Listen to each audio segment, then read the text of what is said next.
Half ഇയർലിയുടെ മാർക്കൊക്കെ കിട്ടി. Mark ഭയങ്കര കുറവാണ്, ഇനി എങ്ങനെ പഠിച്ചെടുക്കുന്നു ഒരു ബോധ്യമില്ല എന്ന് പറഞ്ഞിരിക്കുന്നവരോട് നിങ്ങൾ ഈ മാർക്ക് മാത്രം നോക്കിയിട്ട് ഡിപ്രഷനിലേക്ക് പോകേണ്ട കാര്യമൊന്നുമില്ല. നിങ്ങൾ ആ പേപ്പറിന് എടുത്ത് നോക്കുക. പലരും ആ പേപ്പർ ഒന്ന് തിരിഞ്ഞു പോലും നോക്കാറില്ല. എടുത്ത് നോക്കിയിട്ട് മനസ്സിലാക്കുക നിങ്ങൾക്ക് എന്തായിരുന്നു അവിടെ പറ്റിയ പ്രശ്നം. ചിലപ്പോൾ നിങ്ങൾ പരീക്ഷയുടെ തലേദിവസമായിരിക്കും പഠിച്ചിട്ടുണ്ടാവുക. ചിലപ്പോൾ നിങ്ങൾക്ക് എഴുതാൻ നോക്കിയപ്പോൾ പോയിൻറ്റ്സ് ഒന്നും കിട്ടിയിട്ടുണ്ടാവില്ല. ചിലപ്പോൾ പഠിച്ചതൊക്കെ ആ സമയത്ത് മറന്നു പോയിട്ടുണ്ടാവും. എന്താണ് നിങ്ങൾക്കുണ്ടായ മിസ്റ്റേക്ക് എന്നുള്ളത് ആദ്യം ഐഡൻറ്റിഫൈ ചെയ്യുക. എന്നിട്ട് പഠിക്കാൻ തുടങ്ങുക. ഇനി പഠിക്കാൻ തുടങ്ങുക പറയുമ്പം ഒരു ചാപ്റ്റർ മൊത്തം ഞാൻ 5 മണിക്കൂർ കൊണ്ടിരുന്ന് പഠിച്ചു തുടങ്ങും എന്ന് വിചാരിച്ച് തുടങ്ങരുത്.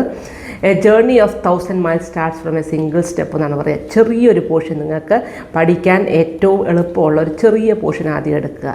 ഒരു 20 മിനിറ്റ് 30 മിനിറ്റ് ഇരുന്നതൊന്ന് പഠിക്കുക. പഠിച്ച് തീർന്നു കഴിയുമ്പോൾ നിങ്ങൾ തന്നെ മോട്ടിവേറ്റഡ് ആവും. അത് കഴിഞ്ഞിട്ട് പതുക്കെ നിങ്ങൾ സമയം കൂട്ടുക, പഠിക്കാനുള്ള സമയം കൂട്ടുക. ഇനി വലിയൊരു ചാപ്റ്റർ മൊത്തം പഠിച്ചു തീർന്നിട്ട് ഞാൻ എണീക്കുന്നൊന്നും ആദ്യം വിചാരിക്കേണ്ട. ആ പോർഷൻ കുറേ ഡിഫറെൻറ്റ് ചെറിയ ചങ്ക്സ് ആയിട്ട് ഡിവൈഡ് ചെയ്യുക. ഒരു പോർഷൻ പഠിക്കുക, കുറച്ച് ബ്രേക്ക് എടുക്കുക, നിങ്ങളുടേതായിട്ടുള്ള മോട്ടിവേഷനുള്ള എന്തെങ്കിലുമൊക്കെ പാട്ട് കേൾക്കുക, എന്തെങ്കിലുമൊക്കെ ചെയ്യുക.